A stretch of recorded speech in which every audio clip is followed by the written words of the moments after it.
수학 능력 시험이 있는 주간입니다. 우리 수험생들을 위해서 기도하다 보니까 제 수험생 시절을 한번 기억해 보게 되더라고요. 제 인생은 재수가 없지 않았습니다. 재수가 없지 않고 재수를 했습니다. 첫 입시에 실패를 하고 재수를 했는데요. 여러분, 인생에 재수가 있으면 재수가 없는 걸까요? 그러니까 다시 시험을 보는 일이 있었으면 그건 재수 없는 일이었을까요?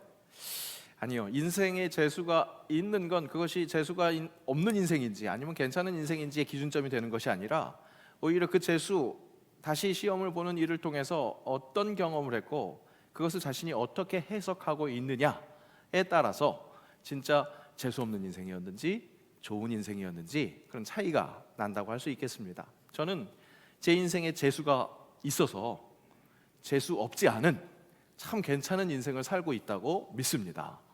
네, 1부 때도 아멘 소리가 나와서 제가 사실 물어보려고 그랬는데 그렇게 보이시나요? 이렇게 물어보려고 그랬는데 그렇게 보이나 봅니다. 참 다행입니다. 당연히 낙방했을 때는 이런 은혜로운 해석이 불가능했습니다. 낙방하고 재수를 준비해야 할 그 시기, 그때를 생각해 보자면 정말 눈앞이 깜깜했습니다.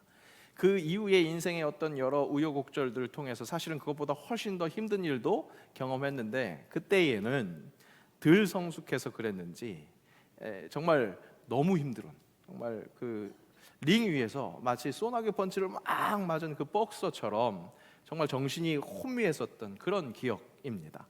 잘 생각해 보면 그때 좌절의 원인은 거절당했다는 어떤 상심, 또 낙오됐다는 외로움, 그리고 나를 향해서 동정심 가진 그런 눈빛, 그 시선을 견뎌야 하는 것, 무소속, 이제 소속이 없는 거잖아요. 그런 것이 갖게 되는 불안함, 그런 시간을 적어도 1년을 더 견뎌야 한다는 것, 그런 것이 조금 정말 불안함이었고 걱정이었던 것 같습니다. 다가올 그 1년이 굉장히 두려웠던 거죠. 그런데 돌아보면 그 시간이 저에게는 꼭 필요한 시간이었던 것 같습니다. 교회 찬양대 지휘자 선생님께 이 성악 레슨을 받았습니다. 고3 입시 때도, 또 재수하는 입시 때에도 그 선생님께 가르침을 받았습니다. 나중에 재수를 마치고 나서 그 선생님께서 우리 부모님께 그렇게 말씀하시더라고요. 근영이가 재수하고 났더니 정말 많이 성장한 것 같다, 그런 말씀을 해주셨습니다. 뭐 공부하고 노래하는 뭐 그런 실력도 나아졌을지 모르지만 무엇보다 이 삶을 대하는 태도, 인격적인 성숙이죠. 그리고 그것보다도 신앙이 성숙한 것 같다, 그런 이야기를 해주셨었던 기억이 납니다. 더 빨리 갈 수 있었는데 잠시 멈추는 그 지체, 당장은 답답할 노릇이지만 분명히 돌아보면 저에게 꼭 필요한 시간이었던 것 같습니다. 수능을 앞두고 우리 시험 보는 친구들에게 재수해라, 이런 이야기로 들릴 수 있을 것 같습니다. 전혀 아닙니다. 정말 진심으로 이번에 시험을 치르는 우리 학생들이 준비한 만큼의 성적을 충분히 다 받을 수 있기를 축복합니다. 또한 그렇게 될 줄로 믿습니다. 다만 지금 어떤 과정을 걷고 있느냐, 그것보다 중요한 것은 그 길이 어디로 향해 있느냐, 그리고 그 옳은 길 위에 진짜 내가 걸어가고 있는 이 걸음이 행복한가, 평안한가, 이것이 중요하다는 사실입니다. 자, 사도 바울이 많은 사람들이 사랑할 만한 그런 성구를 하나 남겼습니다. 우리 오늘 장로님도 그 성구를 통해서 기도를 하셨는데요. 무슨 성구입니까? 내게 능력 주시는 자 안에서 내가 모든 것을 할 수 있느니라, 이런 성구입니다. 우리 장로님은 이런 모양으로 기도하신 것 같지 않아요. 그런데 많은 사람들이 어떤 모양으로 기도를 하느냐, 저기에 있는 그림처럼 저런 모양으로 기도를 해요. 어떻게? 내게 능력 주시는 자 안에서는 좀 작게 해요.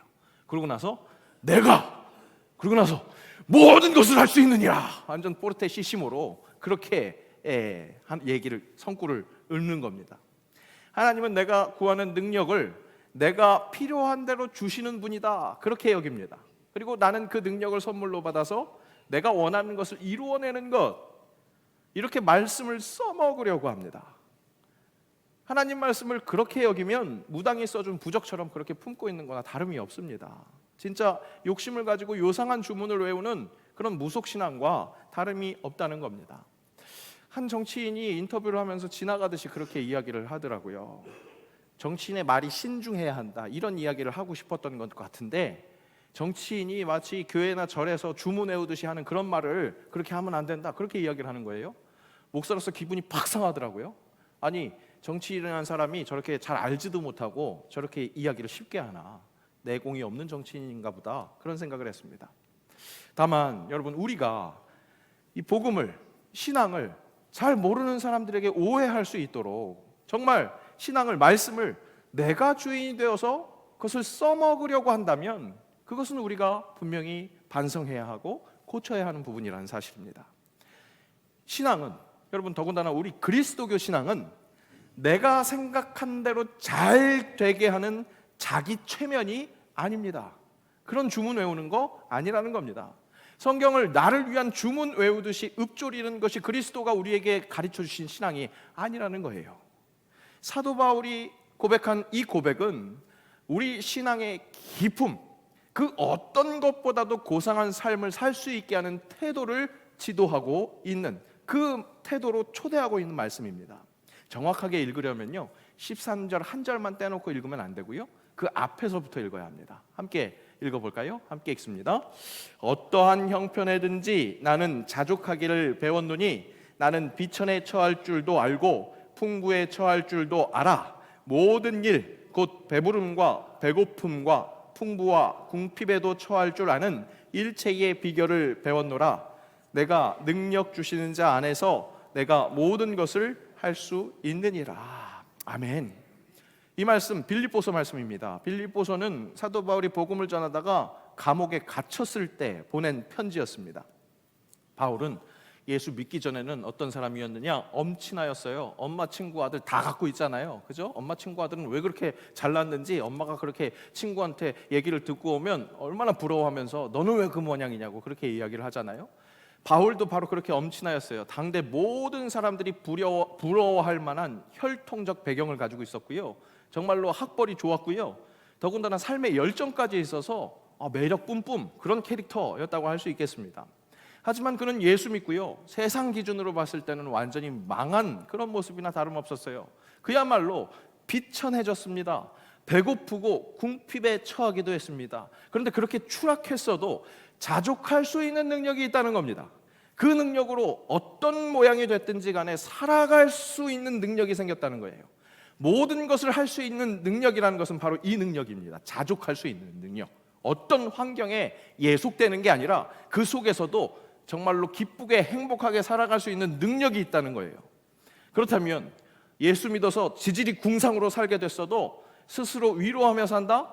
그러니까 그래도 내가 가치 있는 일을 하고 있잖아, 의미 있는 일을 하고 있잖아, 그러니까 난 훌륭한 거야, 그렇게 자기 위로하는 주문을 외우는 것이 신앙일까? 바울이 그런 의미에서 지금 이렇게 이야기할까요? 아니었습니다.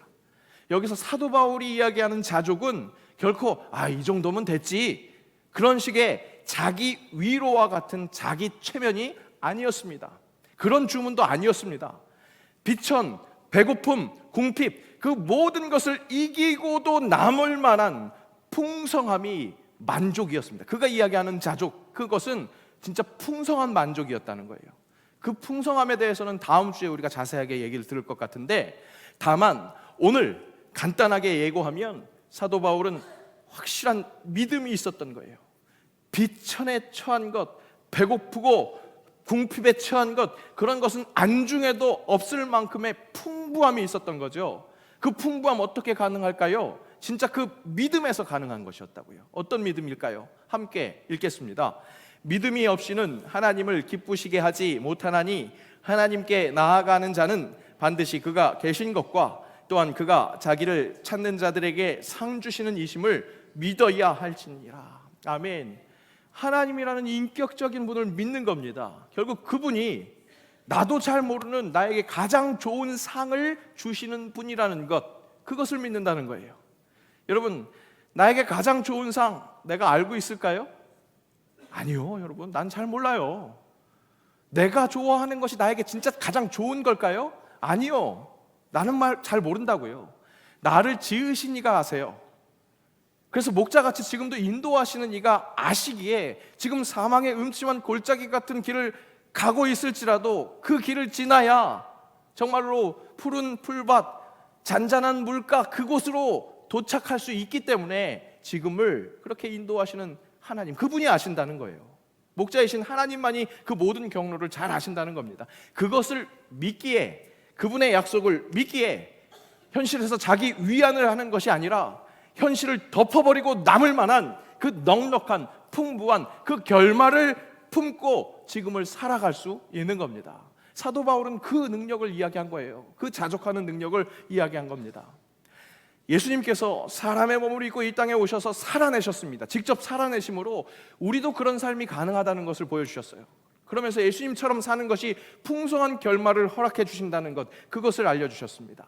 오늘 2절 말씀은 바로 그런 예수님의 사역, 이렇게 설명해 주고 계십니다. 함께 읽습니다. 믿음의 주요 또 온전하게 하신 이인 예수를 바라보자. 그는 그 앞에 있는 기쁨을 위하여 십자가를 참으사 부끄러움을 개의치 아니하시더니 하나님 보좌 우편에 앉으셨느니라. 여기서 믿음의 주요 할 때는 믿음의 창시자, 믿음의 시작이라는 거예요. 그리고 온전하게 하신 이는 그 믿음을 완성시키시는 분이라는 겁니다. 우리의 믿음의 길의 처음부터 끝 모두라는 거죠.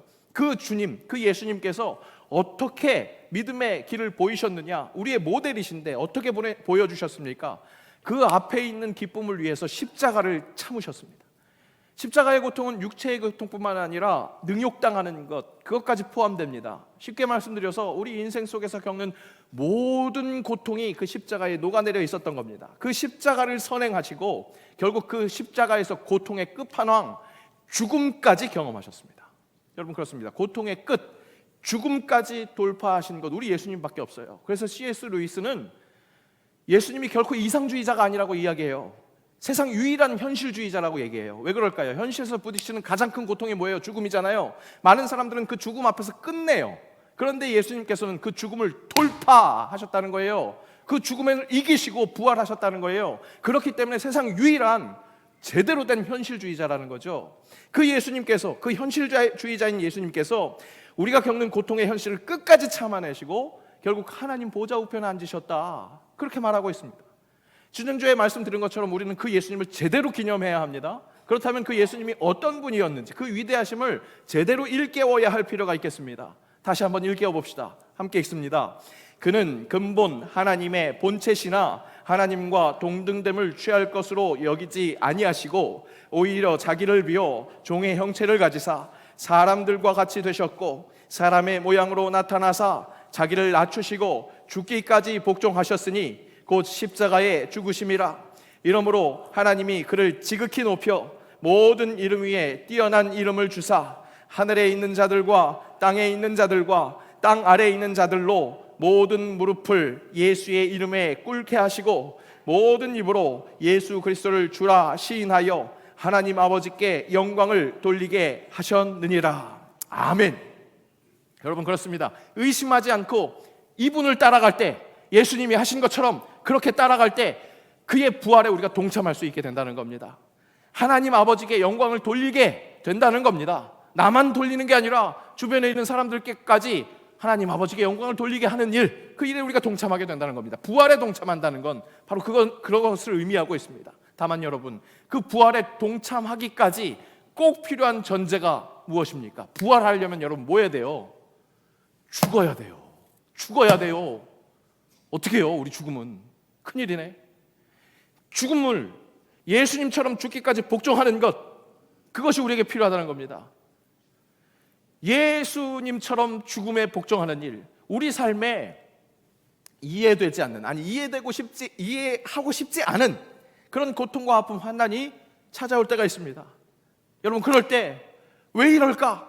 그 의문에 잠식되지 말고요, 믿음을 가지고 예수님처럼, 죽음을 돌파하신 예수님처럼 나도 그 부활에 동참할 수 있다는 그 믿음을 가지고 진짜 믿음의 주요 온전케 하신 인 예수를 굳건히 바라보셔야 되겠습니다. 그래야 합니다. 히브리서 최초 독자들은요, 환난을 맞이했어요. 예수님 곧 다시 오신다고 했어요. 곧 다시 오신다고 했거든요. 그래서 그들이 그리스도를 따랐어요. 그런데 그들이 그리스도인이 된다는 건 무엇을 의미하느냐? 유대 사회에서 유대인인 것을 포기하는 거예요. 쉽게 얘기해서 국민의 권리를 다 포기하고 예수 따라 나선 거예요.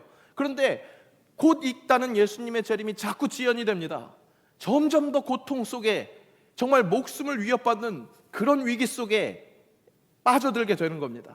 오늘날 우리가 순간순간 우리 신앙에 대한 회의, 불신이 드는 것과 비슷한 모양입니다. 아니, 사실은 우리가 당하는 시험과는 비교할 수 없는 그런 위기 속에 있었던 이 히브리서 처음 독자들, 그들의 상황이었다는 겁니다.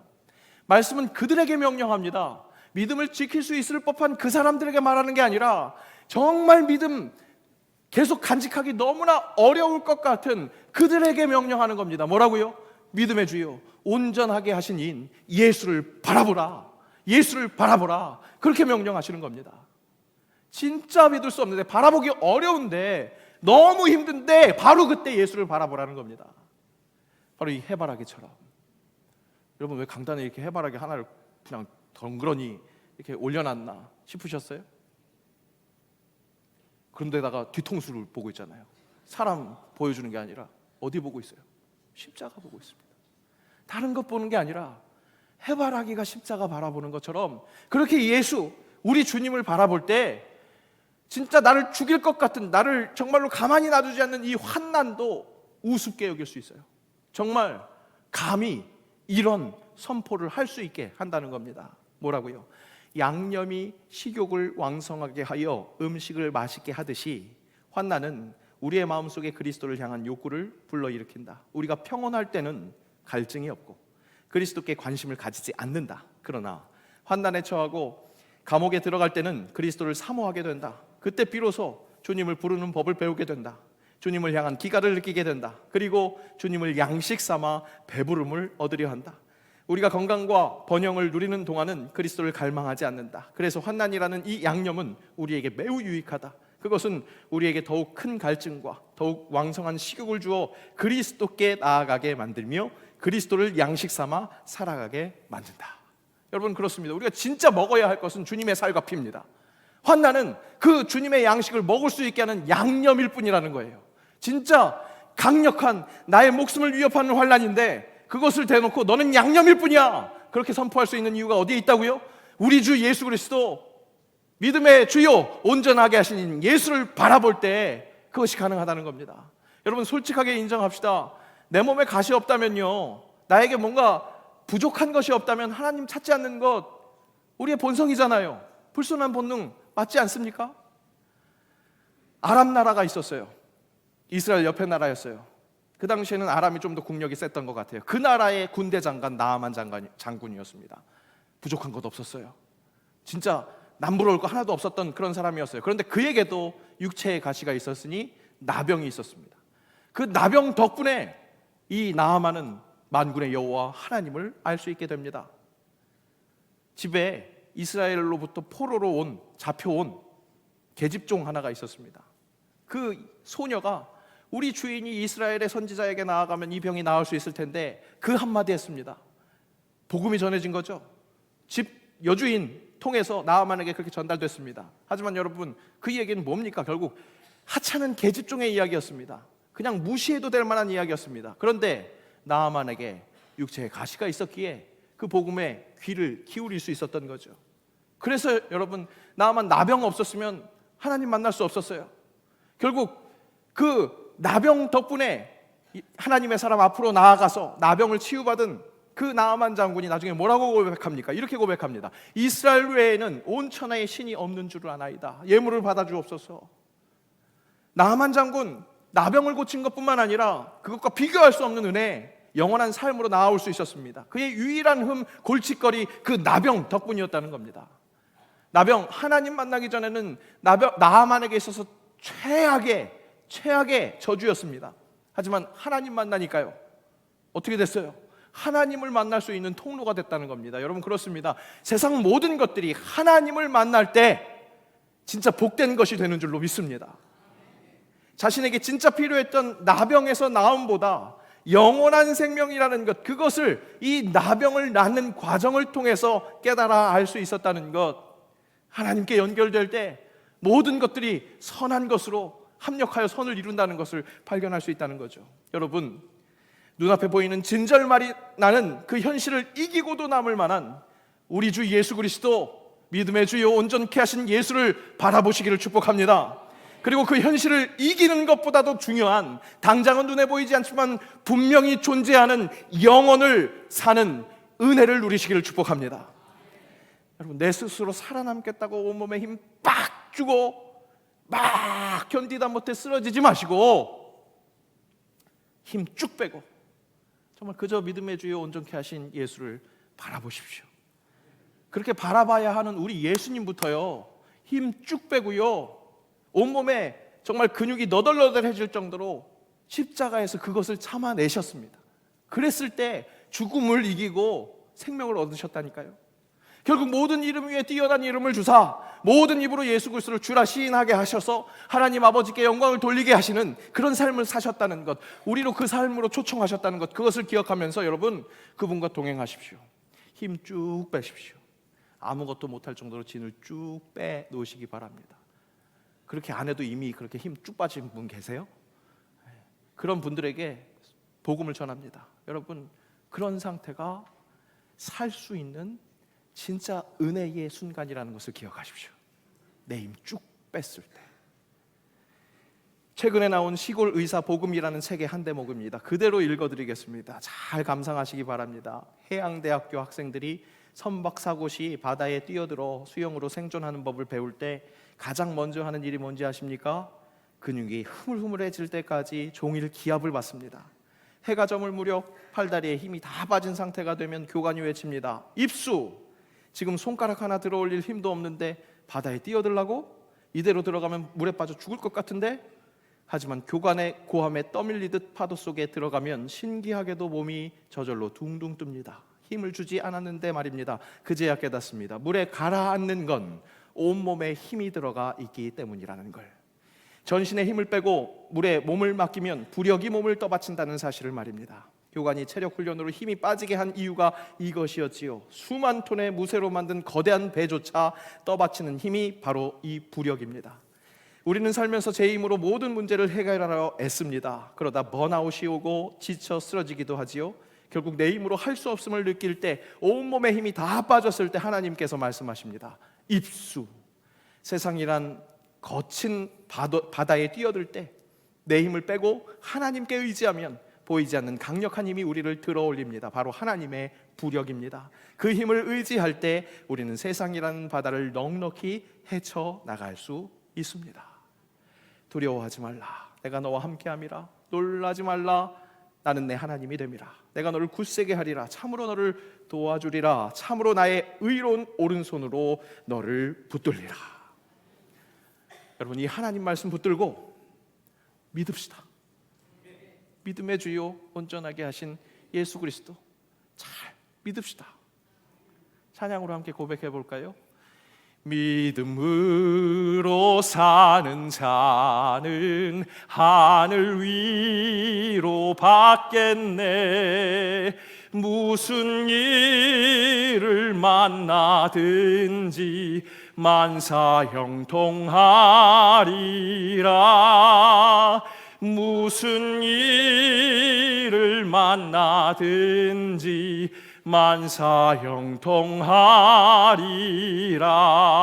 만사형통하리라. 여러분, 진짜 만사형통이 뭘까요? 우린 그거 몰라요. 진짜 만사형통은 우리 하나님만이 아십니다. 그리고 그 하나님께서 믿음의 주요 온전케 하신 예수를 바라볼 때 우리로 하여금 그 가는 길이 가시밭길이 됐든 흙길이 됐든 꽃길이 됐든 천국 가는 길로 여기면서 그렇게 하나님과 동행하는 삶, 그렇게 기분 좋은 삶 살 수 있게 하신다니까요. 그 믿음이 있으니까 당당해지는 거예요. 담대해지는 거예요. 그러니까 어떻게 됩니까? 성적도 나는 거예요. 우리 시험 보는 수험생들이 제대로 믿음의 주요 온전케 하신 예수를 바라보기를 축복합니다.